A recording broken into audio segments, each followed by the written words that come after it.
A warning before we begin our talk: memorials, national memories, and absent bodies. Today's discussion will include some explicit descriptions of enslavement and racial lynching.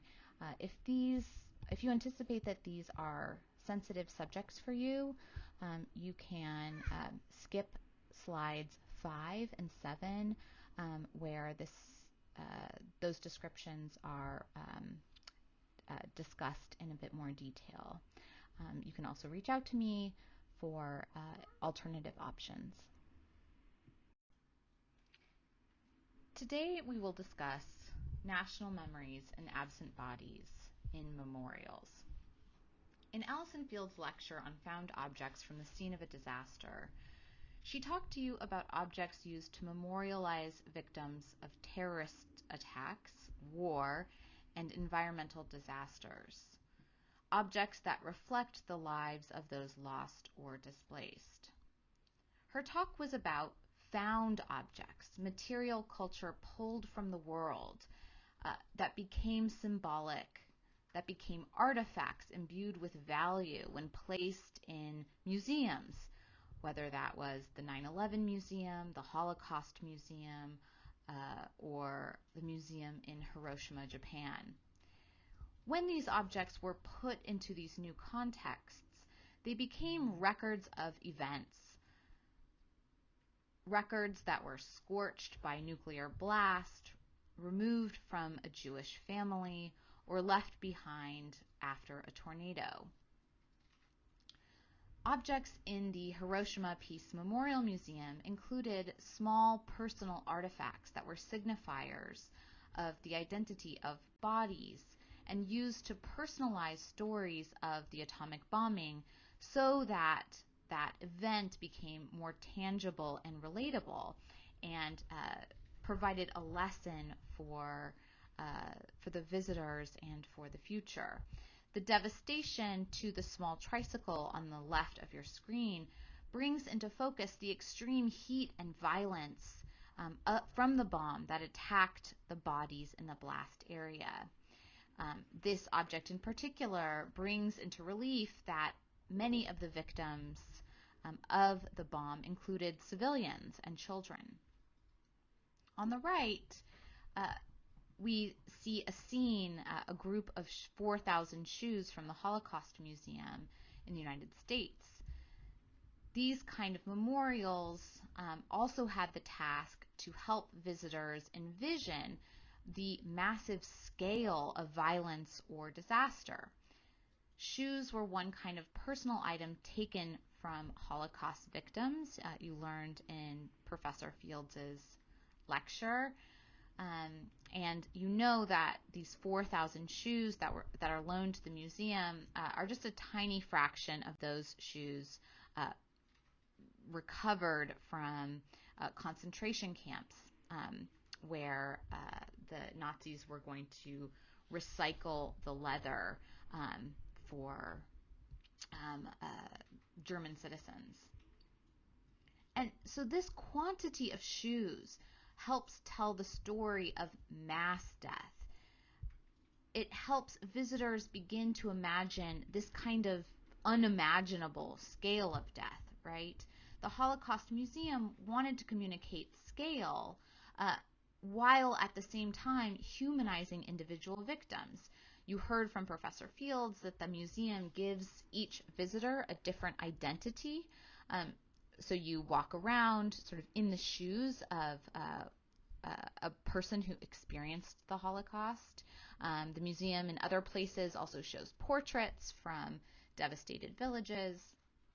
So there's this push and pull between the abstraction of these massive numbers and the impulse to make vivid the preciousness of each death, right? This is a challenge for those interested in memorializing historic events.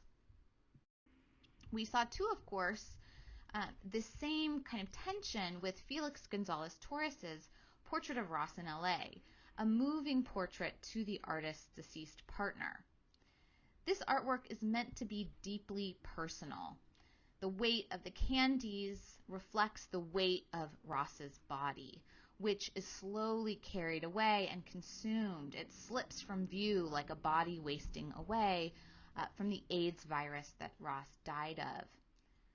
But since Ross's death was in 1991 and was the result of the AIDS epidemic, a public health crisis that was exacerbated by political mishandling, due in part to the marginalized identities of many, certainly not all, of its victims, right?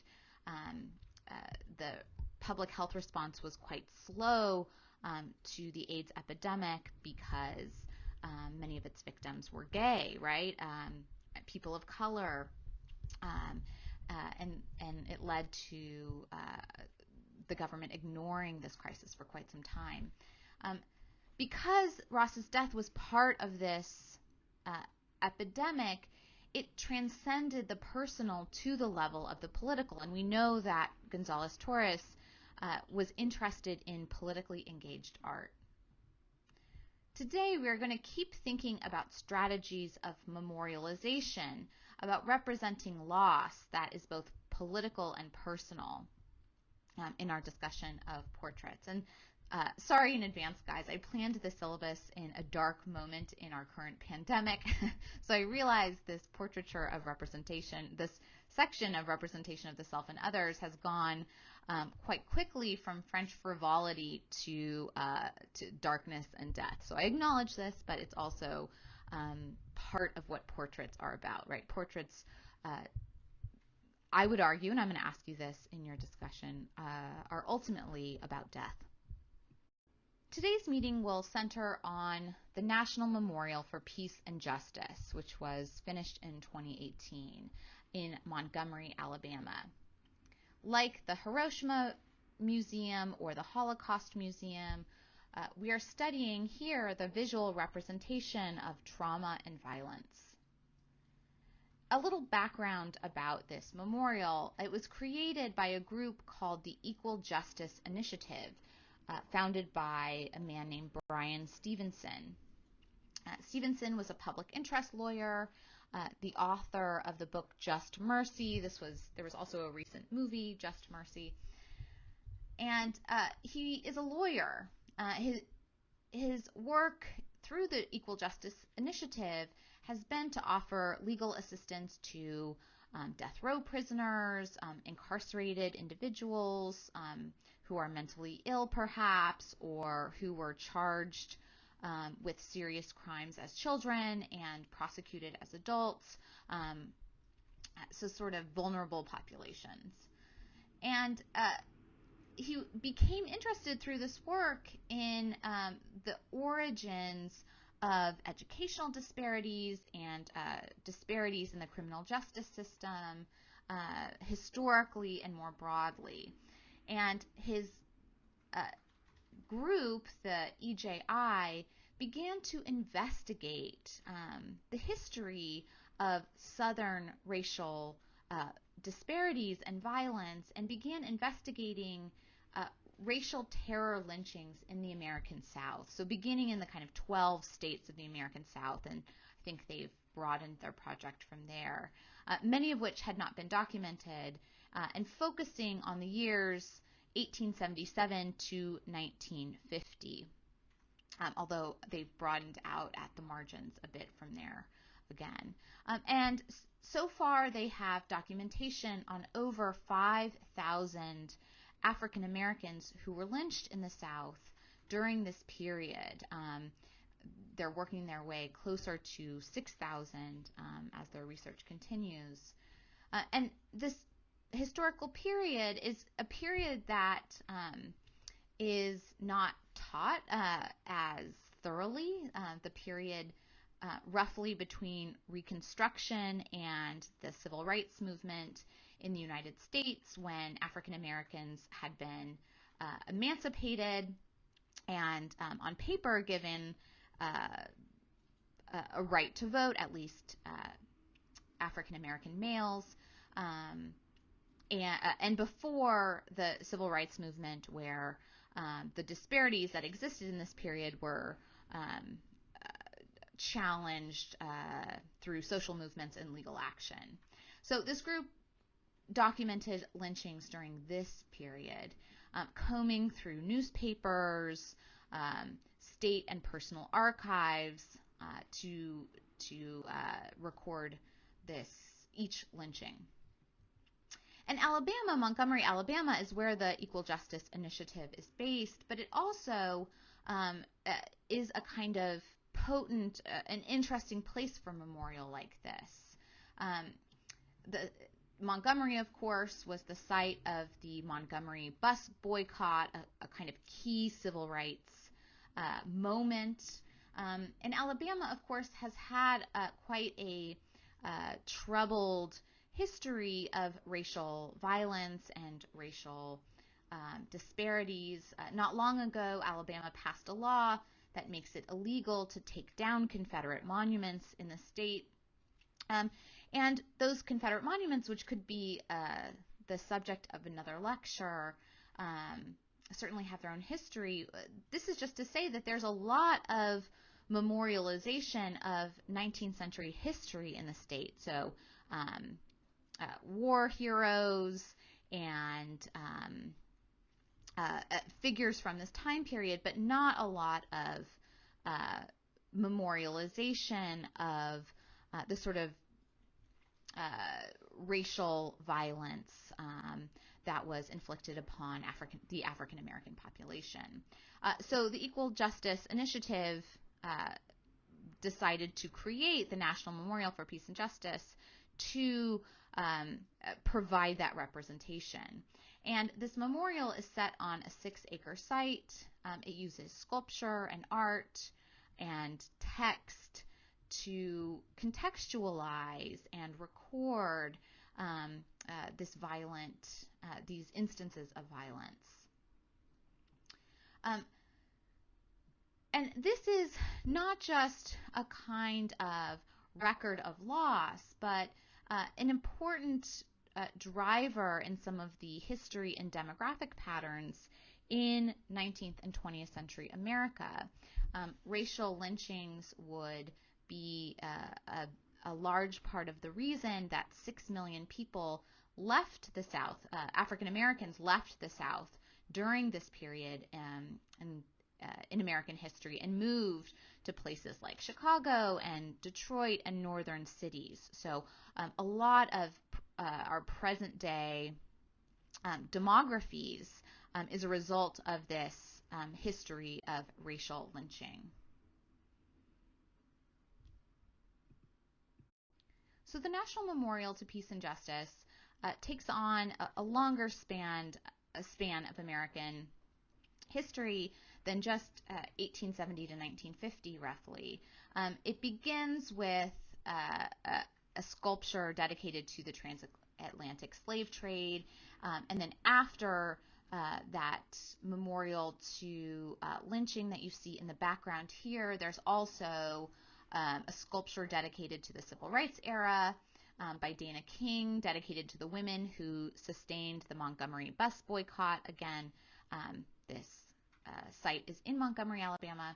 And then the memorial ends with a space dealing with more contemporary issues in racial violence and justice. And there's also a museum across the street. But what we're looking at here is a sculpture by Kwame Akoto Bamfo. This is a sculpture about slavery in the American context. And interestingly, the 6 acres that the Equal Justice Initiative purchased, they didn't know this, but they ended up building it on the site of a former slave market in Montgomery. It's right next to a small river, which was used to ship enslaved peoples to and from the market, which sort of adds an extra resonance or meaning to this memorial site. So here we're seeing a multi-figure sculpture produced in cast concrete. It sort of looks like weathered bronze, but it's actually concrete. And it's a monument to the transatlantic slave trade. This work presents 7 semi-nude Africans who are chained for the harrowing journey from the transportation across the Atlantic. And the sculpture is based on a slavery memorial in Tanzania, in Stone Town, at the site of one of the sites where enslaved peoples were departed from Africa. And so it sort of acts as a kind of bookend across the Atlantic. And it is meant to really evoke the horror of slavery. This is not a pleasant sculpture to look at, right? The figures have anguished expressions. Their bodies are resisting, right, the chains that are wrapped around their necks and limbs. They have slashes on their backs, which aren't visible here, right? Evidence of further violence enacted on these bodies. And we're focusing here in this photograph on one of the most moving and horrifying figures here, a young mother holding a screaming baby as she reaches across to an older male figure. So this shows the kind of range of genders and ages in the bodies that were enslaved during this period, and the kind of widespread violence. So these 7 bodies are standing in, of course, for the many bodies that were captured and subject to violence during the period of enslavement. A path takes you from the figural sculptures towards a memorial square with 800 6-foot columns or monuments constructed to symbolize the thousands who died during as a result of racial terror lynching in the United States. And I should say each of these columns stands for a county in the South. So like Cleveland County, for a county. The memorial structure is on the center of the site, and it is made from these 800 Corten steel columns, one for each county where a racial terror lynching took place. And the names of the lynching victims are engraved on the columns, which we'll see next. You see the names and the dates of death inscribed on the columns, along with the county name at top. And the petty justifications for these racial lynchings are often known. Caleb Gadley was lynched in Bowling Green, Kentucky in 1894 for walking behind the wife of his white employer.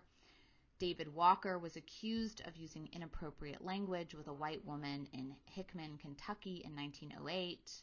He, along with his wife and 4 children, were lynched as a result.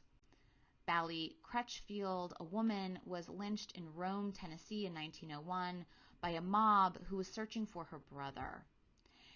Hundreds, sometimes thousands, of white spectators would show up to watch the violence that ensued. Sometimes they wore their Sunday best, posed for photos with their children, ate snacks, and drank soda and lemonade.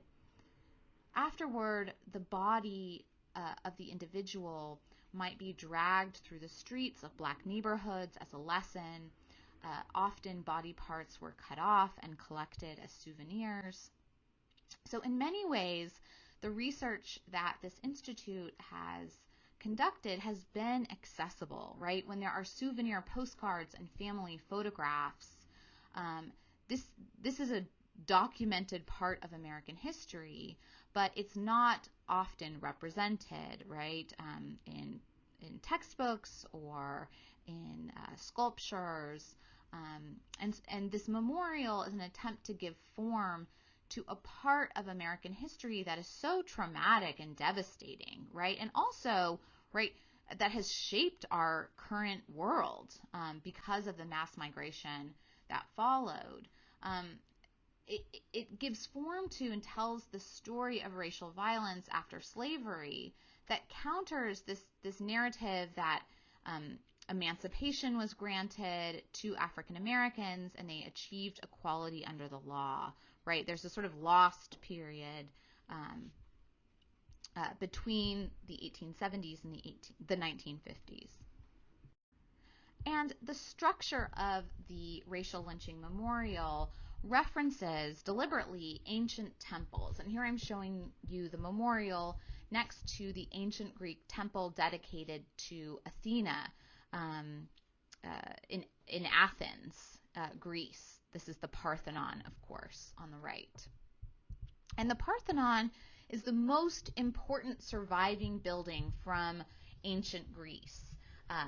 Interestingly, as a footnote, it housed the colossal statue of Athena by Phidias. So you've studied this stuff before, right, with Dr. Goldman-Petrie. And you may be familiar with the Parthenon itself, but if you're not, this is not an unfamiliar building. The Doric columns and temple architecture may not be familiar to you just from this structure, but in important buildings in the United States, many state capitals, banks, architecture in Washington, D.C., reference Greek forms. There's this sort of Greek revival architecture that's very popular in America. And it's not only popular in terms of form, but the ideology behind the form. By reviving these, referencing these Greek forms, many U.S. architects wanted to reference traditions of democracy, right? Greek was this sort of thought to be the birthplace of democracy in the West and a kind of beacon in Western civilization. And I'm showing you on the left the building of the United States Supreme Court, which is directly referencing the Parthenon and Greek temples in its form. The steel columns that fill the space in the racial lynching memorial are open to the environment, just like the arcaded structures around Greek temples, creating a sense of reverence and reflection. This comparison with Greek temples also perhaps poses questions about that pride in democracy and in the America's place in Western civilization that is so often claimed. The United States has been a democracy for nearly 250 years, but of course, enfranchisement or the right to vote was not granted to African Americans or women or other groups for much of that history. After 1870, African Americans were theoretically equal before the law, but in the period between the end of the Reconstruction era and the passage of the Civil Rights Act of 1964, this was frequently infringed upon in practice. And this is precisely the era that the National Memorial for Peace and Justice seeks to explore, this understudied period of American history. But these columns deviate from Greek revival architecture, of course. They are steel in construction, this kind of regular shape without ornament at the top or the bottom. And they don't serve a structural purpose. They hang off the ground. You can see here at various heights depending on where you're at in this part of the memorial. This is a chilling reminder of one form of lynching where bodies were hung, right? So the columns here take the place of those bodies, eerily hanging above the earth. This should make us think again of minimalism's activation of the body that we discussed in our meeting on Felix Gonzalez Torres. Remember that the blunt rectangles of minimalism created drama just by asking the viewer to navigate the space of the artworks, to think about their own bodies and their circulation around the art. That was art that asked the viewer to think. Is it inviting you in? Is it intimidating you? Is it overwhelming you? The columns in the National Memorial for Peace and Justice invite a similar bodily reckoning, with the layered provocation of the knowledge that the pillars are both bodies and caskets. Remember, not for individuals, but for the people lost in each county. The viewer must confront that devastation, that empathetic response, that history, along with the physical presence of the artwork. The design of the colonnade memorializing victims of lynching would likely not exist without the powerful precedent of the minimalist Vietnam Veterans Memorial created in 1982 by Maya Lin. Maya Lin, kind of unbelievably, was still an undergraduate at Yale University when she beat out more than 1,400 competitors in a competition to design the Vietnam Veterans Memorial. Instead of something heroic or celebratory, Lin imagined two stark black walls that began inside the earth, then grew and grew in height until they met, quote, like a wound that is closed and healing. And you can see the design on the left. This V-shaped wall, designed to point toward the Lincoln and Washington memorials, would be inscribed with the names of the dead in chronological order of their death. So you can see the war sort of begin and then peak and then peter out through this design as well. And there are many names on the wall, 58,000 half-inch high names inscribed or carved into the highly polished black granite. And this idea of the names being cut into the shiny surface is really smart. It invites an interaction with the crowds. You can see people touching the memorial in the photograph to the right, and if you ever visit the memorial, you will see people interacting with it in a bodily way. Sometimes people have paper and pencils and they rub the name of their loved ones with the pencil onto the paper, taking it away, like Felix Gonzalez Torres's Candy.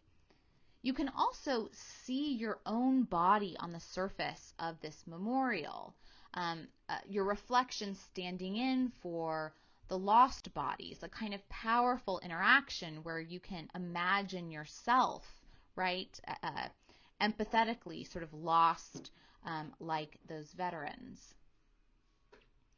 And this memorial, of course, is on the National Mall in D.C., this broad park.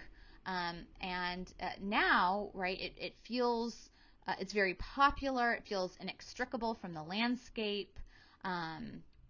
It's one of the most visited memorials on the National Mall. But at the time it was created, it was incredibly controversial. It was controversial on the one hand, in part because of the identity of the artist. Maya Lin, again, was this unknown 21-year-old student with no professional experience. She got a B on her project when she gave it to her professor. She was also Chinese American, which detractors of the memorial cited again and again, as if she didn't have claim to design this particular memorial. The second reason this was controversial, because it was so unusual and minimalist. Again, you all have grown up since 1982 and probably seen memorials that look more like this or that reference this design. But this was unusual. A group of veterans protested Lin's design, claiming that it was this ugly slash, an insult that portrayed the war as shameful, dishonorable, and worth hiding. the Vietnam War was very controversial, and one group of veterans felt that this memorial wasn't as sort of celebratory, or it didn't rise up to the sky, right? It wasn't white marble or bronze bodies. And they said, quote, "For too long, the veterans of that miserable conflict have borne the burden of the national ambivalence about the war. To bury them now in a black stone sarcophagus sunk in a hollow in the earth below eye level is like spitting on their graves." So by placing this memorial sort of below and inside the earth, it was seen, right, as sort of embodying some of the ambivalence or shame of the Vietnam War itself. So critics found an ally in this radio host, Patrick Buchanan, and a congressman, Henry Hyde, who launched a campaign to change the wall to a white color and add an 8-foot-high sculpture of soldiers to the site. The wall's detractors cited Lin's age and ethnicity as reasons that the design should be either changed or abandoned. And here I'm showing you just 2 more images of the Vietnam Veterans Memorial. Perhaps some of you have visited. The United States Commission of Fine Arts, which was in charge of the final design, eventually brokered a compromise with the design's detractors. They kept Lin's design, right? They didn't make her make it white marble, but they added a sculpture that had won 3rd place in the competition, Frederick Elliott Hart's 3 Soldiers, which was installed in 1984 nearby. And this memorial is much more traditional. These are life-sized bronze sculptures. We see 3 men weary from war, holding weapons, facing forward into an uncertain destiny, perhaps to their own names, which would be inscribed on the wall. And this is more familiar because these bodies are tangible. Their sacrifice is perhaps more present, right? We can imagine the bodies injured or lost. But these are 3 men. One is African American, but this is always going to be a kind of insufficient attempt to represent all those bodies that were lost. Counted at roughly 58,220 fatal casualties of the Vietnam War, with over 300,000 wounded, and many, of course, who experienced PTSD symptoms, the results of chemical exposure long after the war that weren't represented in these contexts. And the National Memorial for Peace and Justice made a kind of similar compromise or choice. They gave form to the bodies forcibly enslaved and sold in that figural sculpture by Kwame Akoto Bamfo that we saw in the beginning of the lecture. This push and pull between figuration and abstraction stands in for this unresolved tension between how we represent the losses in mass death, right? Whether we represent the overwhelming number of those lost through multiplied names or objects, remember those shoes, or whether we make vivid the preciousness of each death, as we discussed with some of the objects memorialized in museums in Allison Field's lecture, or about that body represented by Felix Gonzalez Torres. For the uncounted enslaved people who died on the Middle Passage, the National Memorial for Peace and Justice decided to make portrait types of people lost, right? A mother, a child, a man. But for those victims of racial lynching, the initiative decided to go with a design that was minimalist and embraced abstraction. This was a means to count the dead, to list them, while also registering a physical encounter with the viewer's own body. The casket sculptures that hang from the ceiling are disquieting, compelling. They subsume the viewer's body in an uncomfortable navigation of mass death and racial violence.